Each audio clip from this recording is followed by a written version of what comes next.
Hi, everybody. I am Matthew Murphy Bird, Esquire. And I am Stephen Andrew Bird. And this is Marvel Reread Club.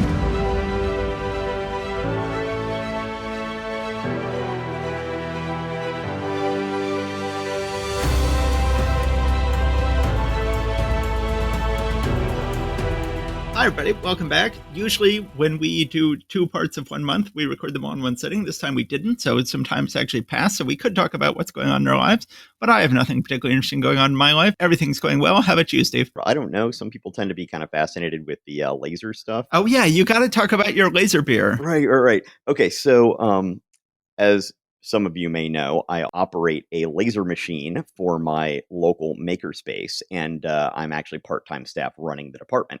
So through an odd series of events, a local brewery, one that's like literally next door to the makerspace, ended up creating a beer based on my preferences and named after me. It's called Laser Steve.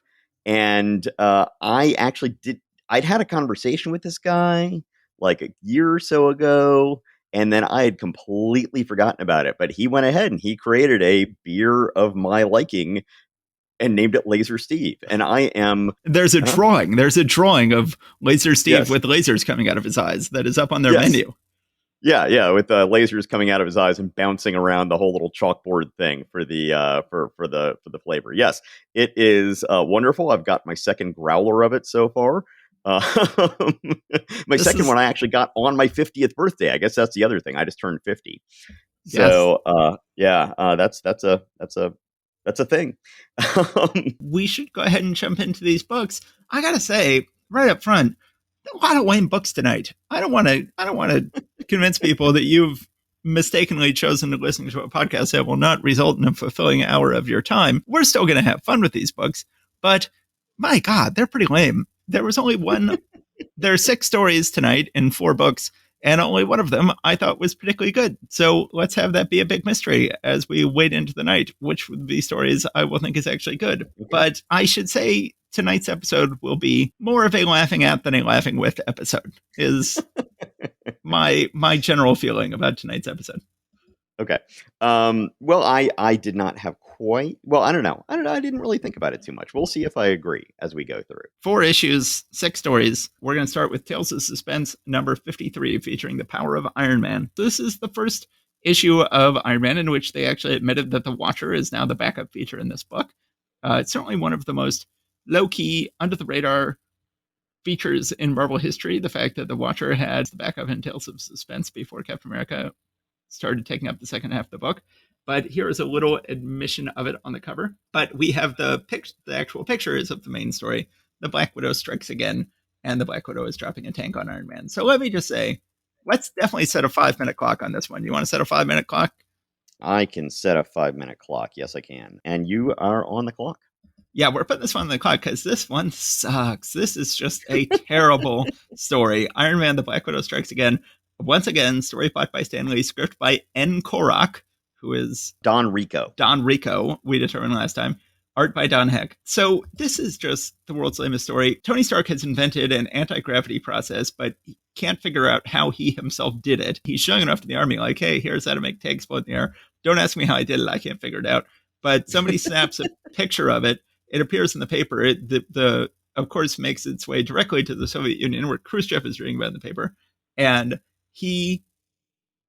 also Black Widow is reading about it in the paper in whatever back alley dive she was hanging out in at the end of last issue. She then she realizes this is a way to get back in the good graces of Khrushchev. She then comes up with the world's most brilliant villain plan ever. She will just say to Tony Stark, hey, it's me, the villainous Black Widow, who tried to kill you and laughed at you all those times in the last issue. I want to come talk to you again. Not even like, I'm good now. She doesn't even say that. She just says, let's hang out again. And he's like, okay. And he says, so the lovely Madame Natasha is still alive and wants to see me. Ooh, to explain. So she's going to explain. She then walks into his office and says, hey, you got any new weapons? And he says, yes, I do. Funny, you should ask. Here's find your latest weapon. At which point she then pretends to faint.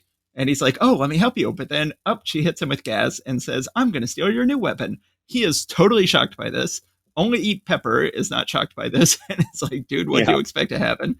And so then he she then at this point gets on the phone with Khrushchev, which that wasn't really how long distance worked in 1963. It would be kind of hard for a woman in America who to get on the phone with the head of the Soviet Union.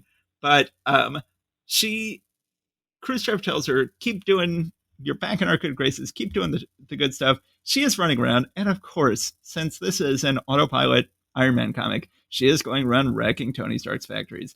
And of course, the US Congress is like, we don't know if we can trust Tony Stark because someone's wrecking his factories, and we should, for some reason, blame him for that. Soviet goons show up in her apartment. It's like, oh, let's take this weapon from you. Let's see how this works. They're throwing cars flying through the air. That causes Iron Man to find them. Iron Man comes and beats up the goons, but she is throwing him around with her device, drops a building on him. Then she goes, they tell him, the Soviet thugs tell her she has to go rob Fort Knox.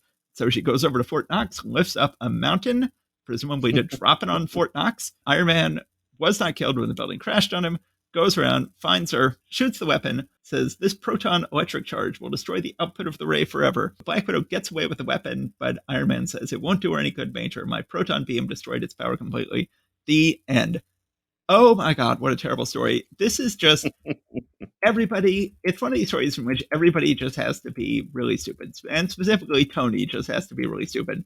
This is, Oh yeah. she does, in no way does she worm her way back in. There is no worming going on here. There is no deception. It is just like, hey, I'm an industrial spy. I stole from you last month. I want to steal from you again. And Tony's like, well, okay, I'm sure you won't steal from me. And then she's like, no, dude, I told you I'm coming here to steal from you again. I've stolen from you. I have now stolen your new stuff. And he's like, but what? Huh? I don't understand.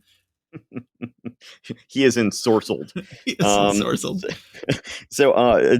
Two panels that jump out at me, that this is the only real things that I think worthy of note in here. On page 6, 5th and 6th panels both have some interesting dialogue. Iron Man is thinking about his last encounter with Boris and Natasha, and he's thinking to himself, Boris is finished. I'll let the Black Widow go. After all, she is just a woman. And such a lovely one. It's like, yeah, you're making bad decisions here, dude. And then the very next panel says, but cunning and ruthless though she may be, Madame Natasha is a woman, as Iron Man has said. And as such, she loves pretty things. So, and she says to herself as she goes by a jewelry window, those jewels are lovely. Before I work for my country, perhaps I shall do something for myself. So, oh, and there's the time. Yes. Looks like you did that efficiently. So she is very much influenced by Ninotchka, the great old Ernst Lubitsch film written by Billy Wilder. Greta Garbo played a Soviet who was sent to Paris and was swayed by the jewels in the shop windows. And so we've got little hints of that here with Natasha. All right. That is not something I knew about. So thank you. All right, so now that we have gotten through that, I think that you are now looking more forward to talking about the next story. Yes, now we get to, of the 6 stories we'll be talking about this month, by far my favorite. They sort of decided that, well, people are crazy about the Marvel Universe, so let's go ahead and keep doing the sort of one-off Larry Lieber science fiction stories that we like to do, but let's go ahead and turn them into, add just a thin patina of Marvel Universe on the top of them. And so they've been saying, oh yes, they've had Larry Lieber written and penciled sci-fi short stories, but hosted by the Watcher as Tales of the Watcher. And these were Tales of the Watcher. These were Watcher telling us tales, much like in the back of Tales of Astonish, the Wasp has been telling us science fiction tales, also written and penciled by Larry Lieber. But this issue, we do something different. Once again, it's storyplot Stan Lee, script and art by Larry Lieber, inking by Paul Reinman, Marvel's best current inker. But this is the actual origin of the Watcher. The Watcher is telling us about himself for once. And we get a just little story, very efficient, little 5-page story in which we get the origin of the Watcher. But I think it's delightful. The Watcher is telling us about, oh, you may be wondering why I always watch, and I never will permit myself to interfere with anything. Oh, well, let me go ahead and tell you about the world I come from. He never names the world. He never names his race. But he says, here's the world I came from. Here's the race we were. They were all guys with big bald heads and togas on, just like himself. But first he says, eons before the birth of your world, my people lived in a distant galaxy. We were a wise, highly civilized race, and we dwelled harmoniously in beautiful floating cities. And I gotta say, he ain't lying. This is a beautiful floating city. I really love the floating city in the upper left hand corner of page 2. Hmm. Yeah. And, good Larry Lieber, I generally don't think of Larry Lieber as being a great science fiction designer, but he does quite a good job with this. He then thinks about a time when all of the big bald headed toga wearing guys on his planet were like, we've got all this wonderful stuff. We live in a futuristic society without any want or need. And, maybe we should share it with the rest of the world. Maybe we should share our fantastic powers, which are, of course, atomic powers, with the rest of the world. And other people are like going, no, I don't think we should. And some people are saying, says, I, Emanu, disagree. We worked hard to obtain our way of life. Why should we make it easy for inferior peoples to profit by our toil? But then he's sort of outvoted. So then they decide, let's turn ourselves into energy, go to other planets, give them our amazing technology, and just watch how wonderful things work out for them. So they go to another planet and they find a bunch of green bug-eyed aliens. They say, we bring you the secrets of nuclear energy to enrich your very lives. They go, but what is nuclear energy? It says it is a form of almost unlimited power derived from the atom. It will enable your flying machines to sail aloft for months. It will heat entire cities at almost no expense. You can even use it to conquer disease. I don't know how well that's worked out here on Earth, but okay. And so then they, I guess that probably radiation therapy for cancer was probably relatively new at that point. I guess, yeah. So then, so we never did manage to make nuclear flying machines that stay aloft for months, but I guess we did do nuclear submarines, so we got close. Yes. So then they say, all right, we're going to give you all this wonderful nuclear technology. And then, hey, I tell you what, while we're in the neighborhood, there's a fantastic multidimensional eclipse that is going on nearby. So we're going to zip over there and check that out. See you guys. So they leave. And of course, as soon as they leave, the green bug-eyed aliens are like, let others use the atom for peace. I will use its awesome power to create unbeatable weapons that will destroy my enemies. They very quickly devolve into nuclear war. They nuke the hell out of each other. The Watchers are enjoying watching this eclipse when they're like, hey, on the way home, let's stop it on that planet and see how it went. And it turns out it went terrible. They've already nuked each other to hell and back. And they say, you monsters, you gave us the secret of nuclear energy, and that demoniacal force destroyed us. May you be cursed till the end of your days. So then the Watchers decide, I think we've learned our lesson. We will never interfere in anyone's lives again. We will just be Watchers from now on. And that's what they do. They become a race of Watchers. And that, in 5 very efficient pages, is the origin of the Watcher and the entire Watcher race. And I think it is a humdinger of a story. I think it is shockingly well penciled by Larry Lieber. It is, of course, well inked by Paul Reinman, and well written by Stan Lee and Larry Lieber working together. I think that we've had this character of the Watcher, this character who is very much a Jack Kirby character, larger than life, alien from the human race, set apart, set above. But this is coming up with the reason why he would be that way, and I think it works. Yeah, it's kind of two things at once. And I found that any kind of mythology that's going to survive down through the ages, whether you're talking about national myths or folk tales or religions or whatever else, I sort of use mythology as a wider word than many people do, just to mean that essentially the essential stories of our world generally will be able to be read in two ideologically opposite ways. And I think that this, possibly through a combination of Stan Lee's intent and Larry Lieber's execution, but that's just completely a speculation on my part, sort of does that. So this seems to be moving another step forward on what seems to me to be Stan Lee's drift from anti-communism to anti-militarism, which seemed, by the timing of things, to be timed to the Cuban Missile Crisis. Right. And I think that this is fascinating as part of that growth. At the same time, the other sort of lesson of this story is if you give things to people who haven't earned them, then all they're going to do is create death and destruction, and it will do them more harm than good. Yes. I don't know how much of that was one, how much of that was the other. As I said, my guess is that Stan Lee came up with the anti-militarism concept, and then this is the way that Larry Lieber did it.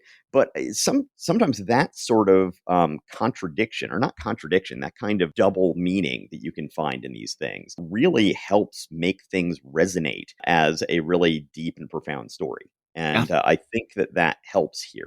Just for an example, like the Robin Hood myth, it can be read as stealing from the rich and giving to the poor, which can be seen as very much a proto-socialist or anarchist kind of a message.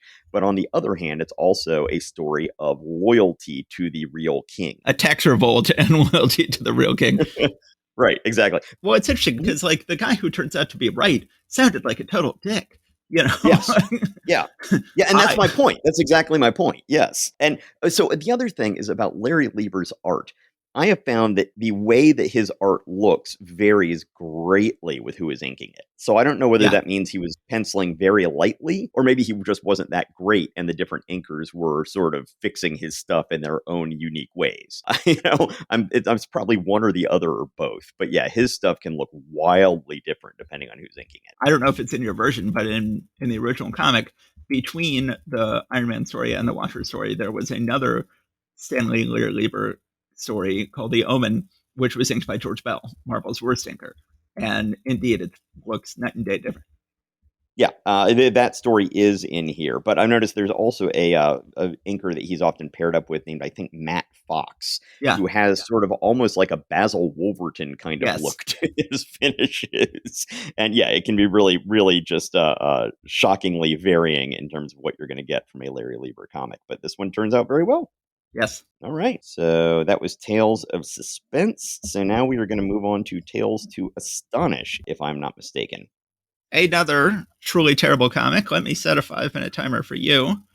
Please. You are timed. Okay, let me see if I can get this knocked out. So yes, any issue that features the human top is going to be an issue that I find incredibly lame. So that is what's going on here. On the trail of the human top, the credits are story by Happy Stan Lee, art by Heroic Dick Ayers, lettering by Honest Art Simac. So it starts out with Giant Man giving a retrospective film of his various hijinks to his fan club, and they talk about the human top and how tough he was to beat. Do all of the Marvel heroes have fan clubs, and we just never see the other fan clubs because those heroes just aren't needy enough to hang out with their own fan clubs? I mean, does Iron Man have a fan club? Does the Human Torch have a fan club? And because Giant Man, this has become a very regular feature of this book. We are now seeing his fan club in almost every issue. And I think we've seen a Fantastic Four fan club before, or maybe it was just a Mr. Fantastic fan club. yes, those are seen as bad in the Fantastic Four comics. Whenever we see fan clubs, they're always seen as, ravenous fiends who are trying to tear the Fantastic Four apart, literally. But Giant Man has a very different relationship to his fans. He is like, hey, let's all hang out together. Hey, have you watched my latest film strips? Come on, let me show you my film strips, my latest vacation. Come on, what's the matter, guys? Why is everybody turning in so early? Yeah. So he's talking about how tough the human top was to beat, how he's just this almost unbeatable villain, which really I think says a lot about Giant Man. So man, I'm glad he's in jail. And of course, then the human top escapes. He goes and he robs a bank. And so Giant Man and the Wasp head out to get him. Now, Giant Man does this thing, and he doesn't warn Jan about this first. He jumps out the window of the skyscraper that the lab is in, and he has rigged up some sort of I don't know, what would you call that thing? It's like a sort of, it's almost like a fishing rod sort of thing, where he's following the fishing line down, and there's some sort of spring that's going to slow him down right as he reaches the street. And we see him use this from time to time in the next few months. And it's just, I mean, bring me back the Antipult, man. So anyway, Giant Man goes and finds where the human top has just robbed the bank. They are not able to do much there, but then they end up walking back to the office, to the lab, because Jan says, "Oh no, let's walk, Hank. It's such a lovely day, and I'd like to show you off." But they're in full superhero costume, just walking arm in arm down the street. So then the human top, of course, sees them and is like, "Oh, I'm going to take care of this." So we then get back to their office. There's an entertaining panel on page 9 where the human top is on a ledge right outside their office window that says, "Very touching. It's almost heartwarming to see two people who are deeply in love that way. What a pity the human top is about to break up their little romance. forever. He makes it into the lab. He steals the size changing belt and takes a growing pill. So now he is a 10-foot tall human top. And able to create more havoc that way. He traps Giant Man into what does he trap Giant Man into? Is that a closet? Yeah. So he traps Giant Man in a closet, and he then uses his cybernetic helmet to call ants to help him get out. We then, of And course, have the Wasp going, oh no, it's not so easy to catch a wasp. And then he instantly catches her by putting a little glass down on top of her. So once again, the Wasp never effective at all against anybody ever. right. So, but then there's this weird thing on page 13 about fabric reducer, which I'm not quite sure how that's different from the usual shrinking fluid. But and then he's got some kind of weird like sci-fi chariot thing being pulled by the Yes, flying ants, I love and that. unexplained what's going on with that, like why that's necessary. But oh, sorry, man, I'm just not as good at this as you are. The giant human top is given Giant Man the business, but then he's now got some termites actually eating the structure of the building, and they end up eating the structures right out from under the giant human top, whose extra mass causes him to fall through and get defeated. Not worth the 5.5 minutes I just spent describing it, but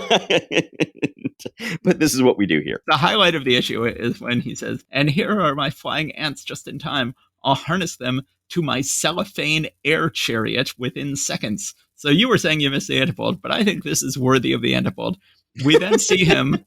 He says, let's go, my speedy little winged steeds. Every second counts. And he is on some looks like sort of like George Jetson's car, but it is apparently made of cellophane, and it is being pulled by two ants who are in a harness, who have been harnessed together to pull this little flying blue chariot that is apparently made of cellophane. It is awesome. Yeah.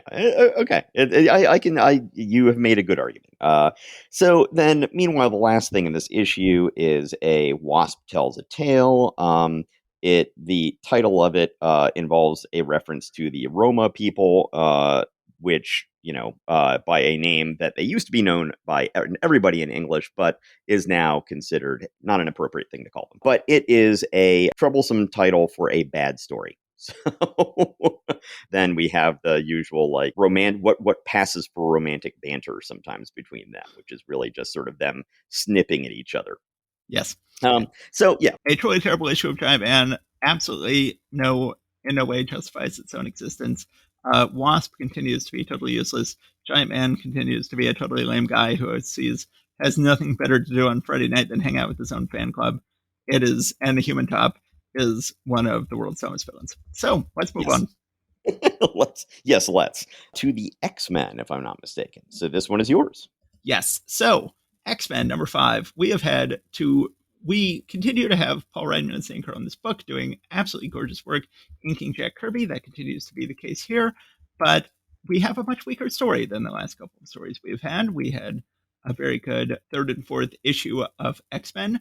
This issue, it says on the cover, see the most unusual teenagers of all time as they're at their fighting best when they learn the Angel is trapped. Magneto and his evil mutants, more dangerous than ever, strike again. And here on the cover, once again, we have Quicksilver wearing blue and Scarlet Witch wearing green, as they were on the last issue, even though they continue to have different colors on the inside of the comic. We then pick up where the last issue left off, and poor Professor X seems like he is at death's door. They are very gently carrying him in the door. They are very gently putting him in bed.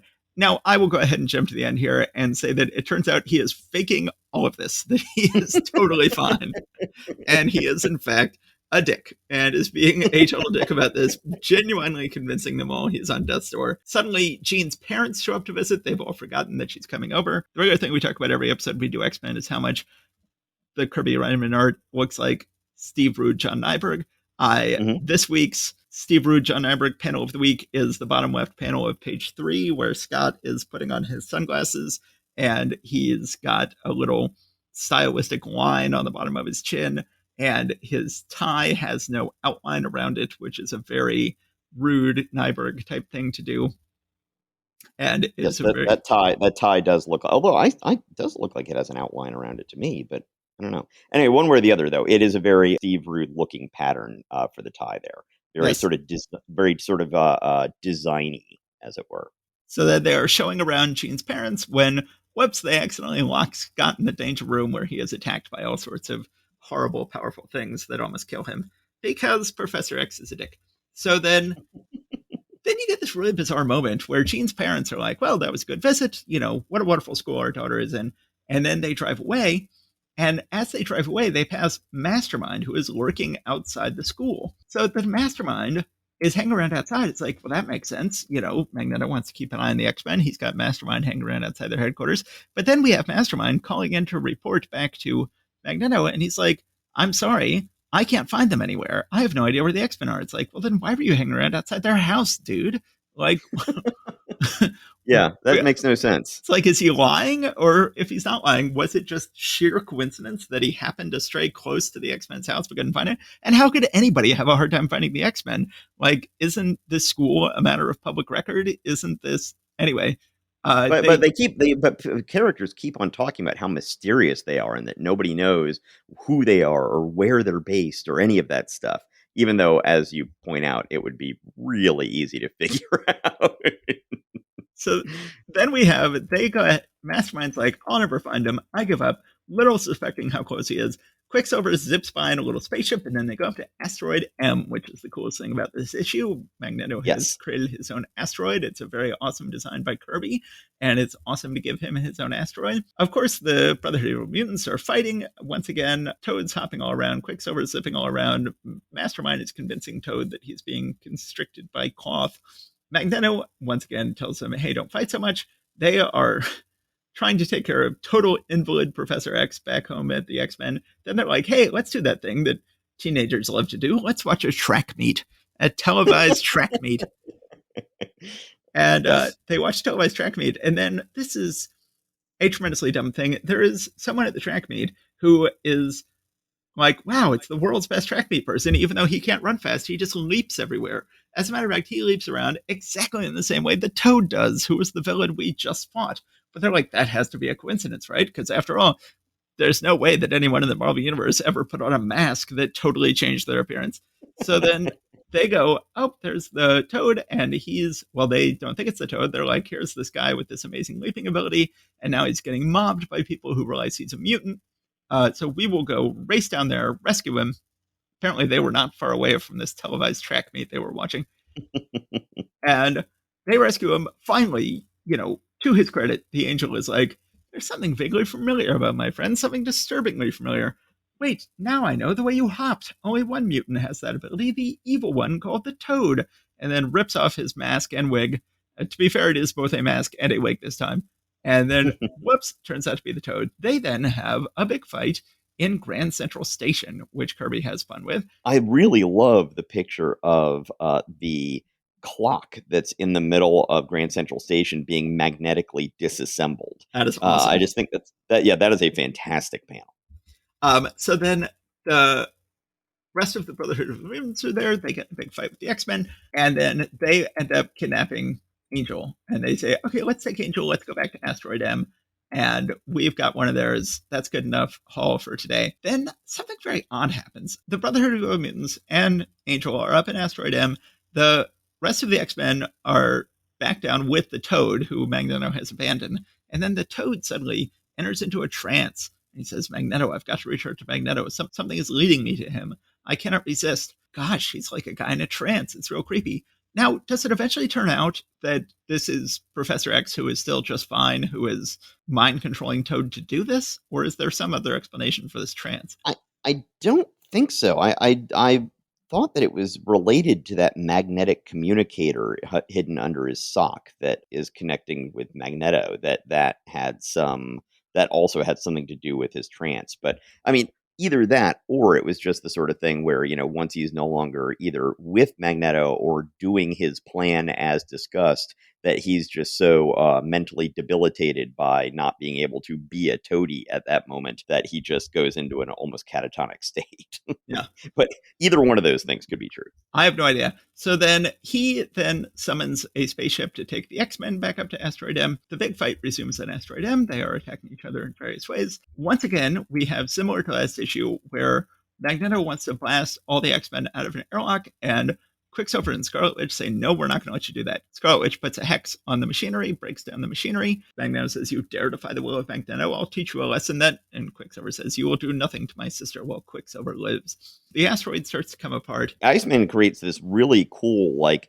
airlock ice tube to go between the two separating parts of the asteroid that I find is quite clever. Yes, airlock technology has always been a problem in the Marvel Universe, but this is a cool way to do airlock technology. Angel uses the tube, is reunited with the X-Men, and they then take one of the flying ships home. Everybody gets home by flying ship, but they're all separated, and the fight is cut short. And then they return home, and they find not only is Professor X there just fine, says, I'll give the professor a report. No need to, Scott. I was with you all the time, listening to your thoughts. You mean you have your mental power back? I never lost it. I only pretended to after our first battle with the evil mutants. But why, sir? Remember, this is a school, and you can't graduate from any school without passing your final exam. Well, now you've all taken your final exam, just as I planned it, and I'm proud to say you've all passed with flying colors. You've proven you can think and act for yourselves. Your training period is over. Congratulations, my X-Men.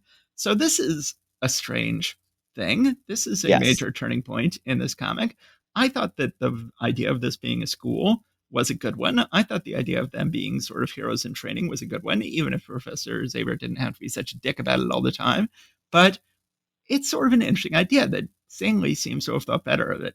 And he seems to have said, nope, they should not be in training anymore. This should not be a school. They should graduate already here in issue 5, which sort of means that, like, why are they all still here from this point on? This book becomes a book with much less of a reason to exist from this point on. I find this to be a very strange jumping the gun of a big story development that didn't need to happen for years. Yeah, no, I'm totally with you on that. That was a very odd decision. And yeah, there is, in future issues, it is very much like you said. It's like, why are these? Well, it's like, why are all these people still hanging out at the high school they graduated from? Because that gets a little creepy after a while. Yeah. Every year I get older and they stay the same age. Oh boy. So yeah, and I love just the smug look on Professor X's face on the second to last panel there as he's Yes. lighting his pipe. He's like, "Oh yeah, it was my whole plan all along. Isn't that awesome?" So yeah, I like some of the visuals. The clock being disassembled. Asteroid M is pretty awesome. The destruction of Asteroid M is pretty awesome. Yeah, no, Kirby does a great job with you can just tell Jack Kirby, draw an asteroid disintegrating, and he will do it. He will make that come alive for you. And I also like some of how Magneto wraps Angel up in a big metal grating that just is executed very well on the panel. Mm-hmm. And then the at one point a sheet of metal is wrapped up around Scott's face so that he can't shoot out his beams. Once again, that is just very well rendered and looks fantastic. So yeah, this is a somewhat silly issue, but we do get a lot of cool details. Yeah, I'd agree. All right, I guess we just have one more to go. That would be the Avengers, and I guess that one's on me. Yep. So let me go ahead and pull that sucker up here. Yes, so this is Invasion of the Lava Men. The Mighty Thor, Iron Man, Captain America, and Rick Jones, Giant Man, and the Wonderful Wasp, also featuring the Incredible Hulk. And then you've got a big fight scene on the cover with the Avengers and the Hulk all coming into this cave towards us while the Lava Men are on our side. Lava Men have sort of an awesome trebuchet. It's well drawn Yes. trebuchet. Oh yeah, absolutely. It is fantastic looking, and so they're about to hurl a big ball of molten rock towards the good guys. The credits in this one: an epic tale told with high drama and heroic dignity by Stan Lee, illustrated with deep sincerity and dazzling beauty by Jack Kirby, inked by Paul Reinman, lettered by S. Rosen. So we have Reinman back. So tragically, issue number 4, inked by George Bell, and who did a terrible job. But issue 3 was inked beautifully by Reinman, and now we have Reinman back for issue 5. It's a real shame he didn't ink issue 4, which was a legendary issue, and instead he's inking issue 5, which is not. But he does a beautiful job on it. Well, as you pointed out, though, only about maybe 5 pages of issue 4 were legendary. The rest of them were quite forgettable. Yes, true. So anyway, this begins with a nice bit of continuity. The Avengers are returning to their mansion after the mayhem of this month's issue of Fantastic Four, with its battle royale between the Avengers, the Fantastic Four, the Hulk, all at once. The mansion is pretty much demolished, and they're trying to figure out, what they're going to do with it. They then all are like, well, we got to head off and do our own things for the moment. So they just all go head off in their own different directions, I guess, leaving the cleanup to Tony Stark. They're like, oh man, it's a shame we wrecked his house. Well, I've got other stuff to do. So Yeah. see you guys later. On page 3, there's a panel up at the top right. Iron Man is sitting down, taking off his helmet, sort of ruminating on his double identity. But is it just me, or does this look like a situation of the inker just erasing the background? Yeah. Because I mean, Could be. what is he sitting on? Yeah. Right? I mean, this is something that is very much associated. That Vince Coletta, who is showing up next month for the first time, and will be hanging around for basically at least through the 80s at least, is famous for doing this to Jack Kirby pencils. Paul Reinman, not so much, but that really looks like there was supposed to be some sort of chair or some stairs or something like that he was sitting on. But nope, nothing of the sort. So anyway, now we get into the story as it is. There are some scenes of various places around the world where there is this big sound wave seeming attack that is causing all sorts of chaos and destruction. Reminds me of that whole thing a few years ago where people were worried that there was some kind of sound weapon that was being used at the diplomats in Cuba. Yes. Thor and Captain America get together to talk about this, and then they see more of the problems happening. They gather the rest of the Avengers. And then there's this thing that shows up at a heavily guarded missile installation in the very part of the country where the Hulk is. They're just discussing a big green sort of molten stone starts poking itself up out of the ground. The military folks are all freaked out about it. Meanwhile, it just so happens that Bruce Banner comes stumbling back onto the base right as this is happening. And Betty's like, oh, look, it's great. I found him. And of course, Thunderbolt Ross is like, probably wants to have him hung for treason at this point. Hung for treason and dating his daughter, both. Which I don't know if he knows which is worse. So then they're still wondering about what's up with this green thing. So we then see below the earth that it is being pushed up by the lava men. They've got some kind of big, and once again, Kirby just does a great job with this, a big geared thing that is slowly cranking this thing up through the surface. And there's like a little gear with a little thing that's supposed to be clicking into it to stop the gear from moving in between things. It's really, really nicely done. Meanwhile, one thing you've pointed out before, whenever there's an alien, or in this case, not alien, but subterranean race, where there are some folks who are looking to destroy humanity for one reason or another, there's almost always political dissent of one sort or another. Yeah. There are people who are on one side and people are on the other side, and it's not just like, hey, this is an evil race. It's like, no, this is a race that has a particularly evil leader right now, and some of his people agree with it, and some of his people don't. And so we definitely have that, because this is the same lava man who showed up in Thor a couple of months ago. And so that guy who had been up on the surface is like, dude, the surface people are actually kind of nice. I found when I was up there, like, they don't deserve this. And the folks here don't want to hear anything about it. I like Kirby's designs for the other lava men. To a certain extent, this issue is just on autopilot. It's like, well, Thor fought the lava man, and so now there's just a bunch more lava men, and we're just coasting on that Thor story. But Kirby does a fun job showing different sort of head shapes for the leader of the lava men and then the witch doctor of the lava men. And Yes. they're nice and cool looking. Yeah. Now, the Witch Doctor design does look quite good, although there is a little bit of a unfortunate associations or implications of the whole idea of the primitive people with their witch doctor and Oh, their yeah. So that left me a little uneasy about this. But yes, certainly the design of the witch doctor with basically the big fake head mask, the big scary mask that clearly would be hanging on his actual humanoid head, is really, really well done. I like it. So the Avengers show up in the desert Southwest, right where this big green thing is. They're trying to do something about it. They figure out somehow, and I don't remember how exactly they figure it out, that this rock will explode with great force if they try to destroy it, if the Avengers actually try to physically destroy the thing. And it will go off with such power that it would just cause massive death and destruction. They're trying to figure out what to do. I think that Hank and Jan are able to find a weak point on it and identify that and say, oh, this is where Thor needs to hit it with his hammer. If you hit it in that one spot, instead of exploding, it will implode. How they figure this out, I don't know.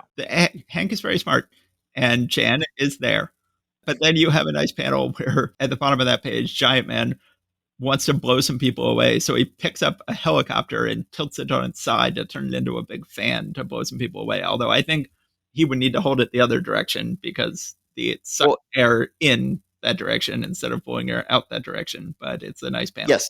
That is one problem with this. The other problem that, once again, I think we've got part of the Marvel method with Stan Lee trying to explain what seems to be a plot hole in Jack Kirby's storytelling here is that they're underground.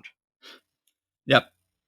So how's their helicopter there? So Stan Lee has this thing that says, but the towering Titan has, speaking of Giant Man, has only raced to the surface long enough to seize the Avengers helicopter. Then, aided by its spinning rotary blade, he lifts the craft off the ground and then uses it to blow the fan thing on them. So, Stan Lee just has to be like, oh, well, you didn't see it, but since 2 panels ago, he has run up to the surface, grabbed the helicopter, brought it back down into the tunnels, and done this. So the Avengers are finally all able to get themselves free and reunite. Of course, right about the same time, Bruce Banner ends up turning back into the Hulk, and he wants to take out his revenge on the Avengers. So once again, they were about to, try to do what they could do to break apart this death rock. But now they're having to pay attention to the Hulk, and the Witch Doctor has some sort of radioactive rod. He's saying, my radioactive rod against your whirling hammer. Let us see which is the stronger. And then we have a nice little sequence of panels with Thor getting zapped with huge energy that then for some reason turns him back into Don Blake. And it's not really 100% clear. Well, it says by a 1 in a million combination of molecules and this, that, and the other, it turns him back into Don Blake. But it's a nice visual. But this freaks the Witch Doctor out because he's like, oh, wow, you can change form. Oh, wow, okay, you are some kind of like really, powerful warlock or something like that. But then meanwhile, Don is actually too weak to even tap his cane on the ground to become Thor, which seems like that's weak. That's really weak. So then meanwhile, the Hulk has climbed up onto this doom rock that they're on, and they're afraid that he is going to end up setting the thing off. But they end up tricking him into hitting that place that they had planned to have Thor hit with his hammer. Well, I've been complaining about how useless the Wasp has been, but I should point out that she actually gets to save the day here because only she can fly around in a way that tricks the Hulk into hitting exactly the right spot. And as she does it, she says, "Nya, you couldn't catch a cold, you big ape." So it's great to see her actually get to triumph for once and be very helpful and useful. And then this thing implodes rather than exploding. And Don Blake finally figures, oh, maybe I ought to actually turn into Thor. So he finally does, confronts the lava men. He says, now return to your homes, to your normal lives, for our mercy is the equal of our strength. So he says, we will not punish you. We're just going to go ahead and say, hey, leave us alone and we'll call bygones bygones. And then meanwhile, Betty is running off to go find Bruce because, oh no, I really hope that Bruce and the Hulk don't run into each other. It's like, don't worry, lady. That's Get with the program. Yeah, exactly. At that point, the Avengers, they're just going to head back home. And then we have a bit of a cliffhanger at the end where Rick Jones is coming from their helicopter over to the Avengers and saying that he has just gotten a message from the Teen Brigade. And it's a, quote, condition red emergency. And Captain America says, well, what are we waiting for? Iron Man says, let's go. And then we're going to have to find out next issue what the code red emergency is. I don't know. My impression here is that Stan Lee had no idea. I'm sorry. We don't curse. My impression here is that Stan Lee had no flippin' idea what this condition red emergency was. He just wanted an exciting way to end this issue. I do not disagree. So a couple other panels I just want to go back and call out. there is a bit of, once again, with all of these different relationships, Jan and Hank, Don and Jane, there's usually a little bit of like, whatever the relationship is depends on what we're feeling like this month or what the plot depends on.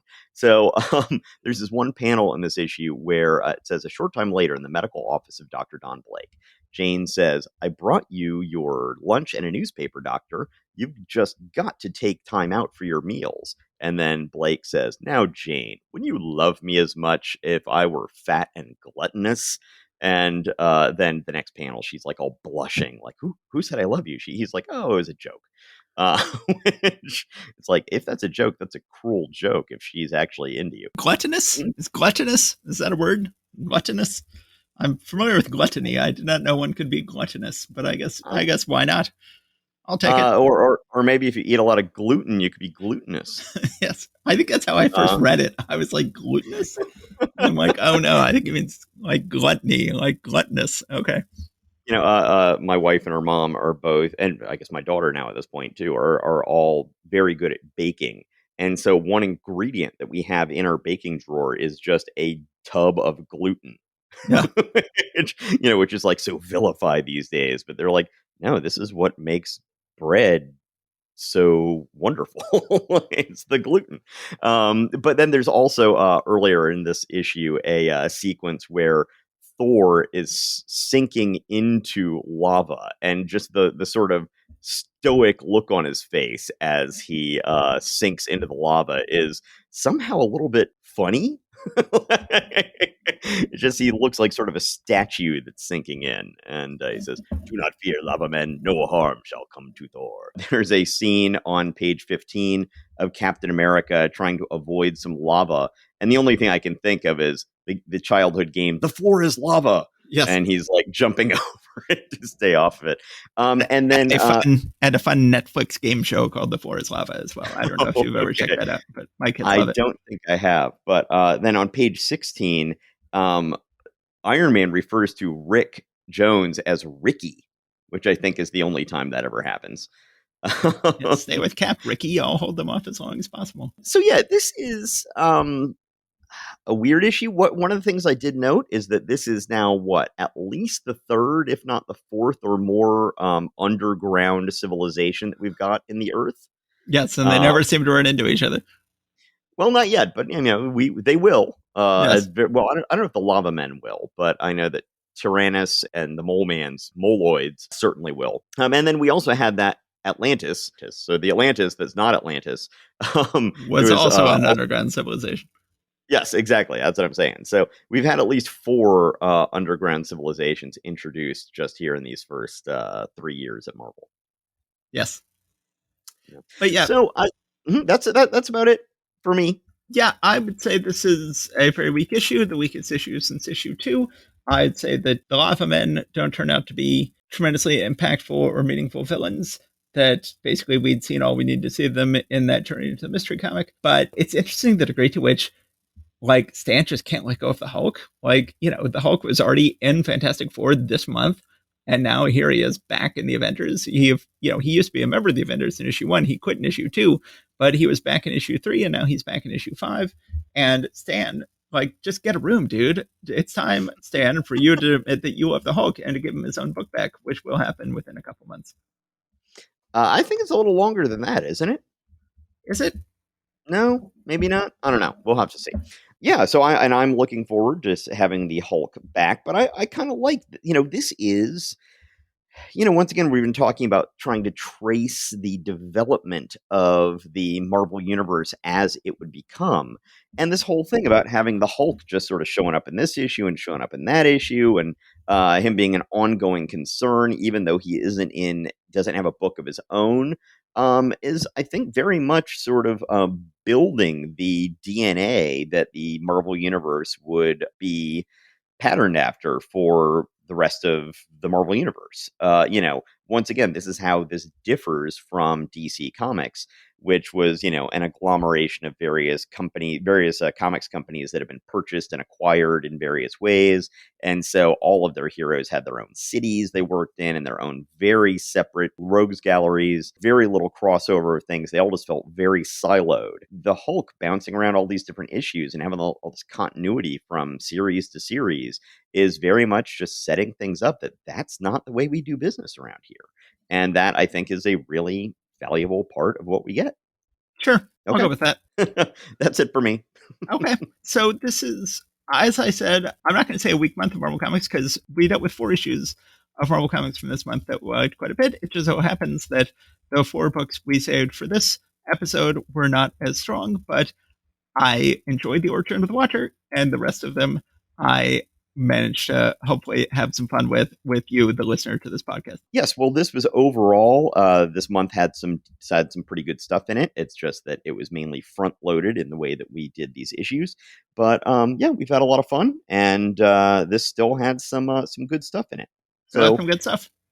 Yes. All right. So schedule wise, I just want to throw out here that it's possible we might be a little bit more irregular over the summer. I have a fair amount of family summer travel stuff that I'm going to be doing. So Yes. I don't know for a fact that what that's going to do to our schedule, but it might very well be that it slows us, that it might make it a little more irregular. Well, if we have to abandon our families in order to devote more time to this podcast, we'll do it. If I did that, I would be homeless. True. Probably wouldn't work out very well for either of us, but it's all a matter of priorities. Yes, indeed. All right. Well, thank you everybody for listening. And it does seem we've picked up some new listeners, and we've gotten another couple of star ratings on our iTunes, which is great. So if anybody wants to add to that, either by subscribing or by going and rating and reviewing us on iTunes or Spotify or wherever else, Audible, please do. So thank you very much, everybody. We really appreciate it, and take care. Stay safe out there. Yep. Great. See you next week, everybody.